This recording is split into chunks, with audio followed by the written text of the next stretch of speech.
Oke, baik. Bismillahirrahmanirrahim. Assalamualaikum warahmatullahi wabarakatuh. Jadi kita lanjutkan setelah sebelumnya lingkaran Moore. Kali ini kita bicara kuat geser tanah. Jadi keruntuhan geser itu bisa terjadi di timbunan, bisa terjadi di pondasi, dan tanah biasanya mengalami keruntuhan geser. Nah, ini contoh bentuk circle failure-nya, plane-nya. Jadi kita anggap dia adalah bentuknya untuk memudahkan adalah bulat sempurna, itu bidang keruntuhan itu.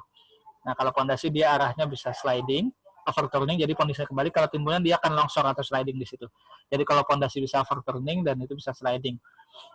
Nah, yang menahan supaya tidak terjadi timbunan dan ini adalah tahanan geser yang itu. Jadi itu adalah kekuatan maksimal tanah sebelum dia runtuh. Keadaan runtuh, tegangan geser, panjang bidang geser mencapai kuat gesernya. Di situ. Nah, keruntuhan geser sendiri terjadi pada bidang geser, di mana pada bidang geser ini butiran tanah saling tergelincir sepanjang bidang runtuhnya. Selama kekuatan tanah masih lebih besar dari tegangan geser yang terjadi, maka tidak akan runtuh. Tapi kalau sudah melampaui tegangan tanah, maka yang terjadi adalah dia runtuh di situ. Nah, ini contohnya, kita sering mendengar tanah longsor dan lain-lain, itu salah satu efeknya adalah karena tadi itu, jadi kekuatan tanahnya terlampaui. Nah, ini posisinya terjadi di situ, keruntuhan gesernya. Di mana dalam hal ini ada gaya normal dan ada toe yang bergerak ke atas dan ke bawah dalam keadaan runtuh. Di mana dalam keadaan runtuh tegangan geser sepanjang bidang keruntuhan mencapai kuat gesernya atau F-nya di situ. Nah, kriteria Moore column seperti yang sudah kita bicara sebelumnya tentang Moore column, yaitu tegangan geser maksimum yang teruntuh adalah C plus sigma tangan P, di mana sigma ini adalah tegangan normal dan C adalah kohesi, ini sebesar ini, dan P adalah sudut geser dalam atau friction angle-nya di sini. Nah, jadi kalau kita gambarkan dalam bidang lingkaran Moore, sigma 1 dan sigma 3 seperti sebelumnya, maka C, kohesi ini adalah jarak dari 0 ke sini, dan P adalah sudut gesernya. Nah, C kohesi itu dimiliki oleh lempung, dan P dimiliki oleh pasir. Sehingga tanah lempung kita sebut cohesive soil, dan tanah pasir adalah friction soil atau cohesionless soil. Nah, jadi kohesi C ini punya lempung, yaitu jarak ini. Itu adalah ikatan tarik-menarik antar partikel sejenis, sedangkan P adalah sudut gesernya di situ. Nah, jadi kuat geser tanah, karena di tanah ini di dunia ada campuran, maka kuat geser itu terdiri dari kohesi dan sudut geser dalam. Inilah yang membentuk kekuatan geser tanah, di mana geser tanah maksimumnya adalah C tambah sigma tangan P, dengan sigma adalah gaya normal, dan C ini kohesif komponen, tarik-menarik antar partikel sejenis pada lempung, dan P adalah sudut geser dalam pada tanah berbutir, baik pasir atau kerikil. Jadi kalau tanah di luaran karena campuran keduanya, jadi dia keduanya yang bekerja di situ. Nah, jadi kohesi dan sudut geser dalam menggambarkan kuat geser tanah. Semakin tinggi nilainya, maka semakin kuat.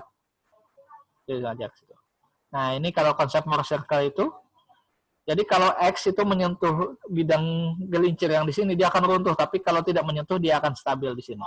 Di mana X itu adalah besarnya sigma F tadi. Sigma F sama dengan C plus sigma tangan P-nya itu.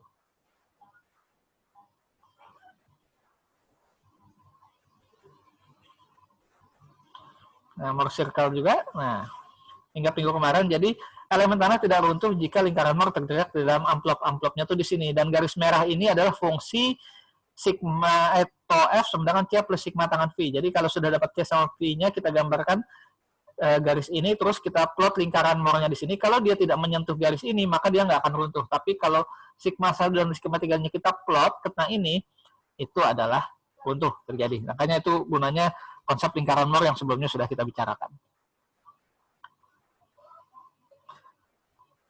Dimana jika beban meningkat, maka lingkaran Moore semakin besar.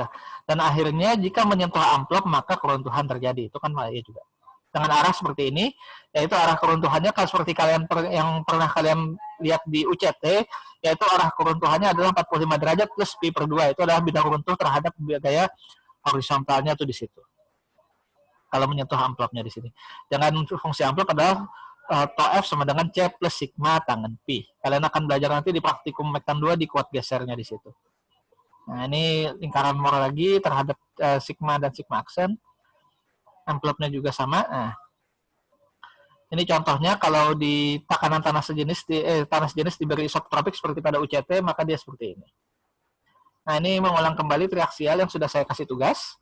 Ini triaksial, seperti namanya ada tiga sumbu gaya dalam chamber. Sigma R dari atas, sigma A dari aksial, dan sigma R radial keliling. Nah, ini ada CU, ada CD, ada CU, ada UD, ada UU. Ada 4 macam tes triaksial, tergantung deviatornya yang mana. Nah, ini sudah kita bahas juga, jadi kita sekilas-sekilas saja. Nah, oke. Ini juga sekilas-sekilas saja, saya cepat aja karena sudah kita bahas di percobaan triaksial di video sebelumnya, bisa kalian lihat lagi, silahkan di channel saya. Nah, ini konsep lingkaran Moore itu untuk sigma 1 dan sigma 3, di mana sigma A adalah min, sigma A maksimum, dan tau A itu yang kita lihat di situ.